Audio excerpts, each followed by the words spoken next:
Flat mechanic here again, and you're not going to believe what we found on this Audi.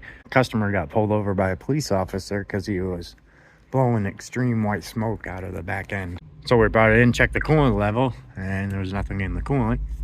We also checked the oil level through the information display, and there was no oil in it. So we put it up in the air so we can look underneath the vehicle.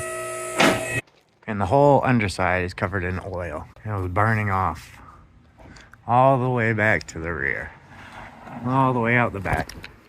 And the oil pan was dripping out of everywhere. We've already replaced the oil pan though. It's got a new oil pan. I'm gonna show you what we found though. This is just crazy. All right, so we pulled all the skid plates off this vehicle, pulled the oil pan off, and lo and behold, this is the inside of the oil pan. So this would explain why it's leaking. Oil pickup completely melted. Chunks of plastic. Good old quality plastic oil pan.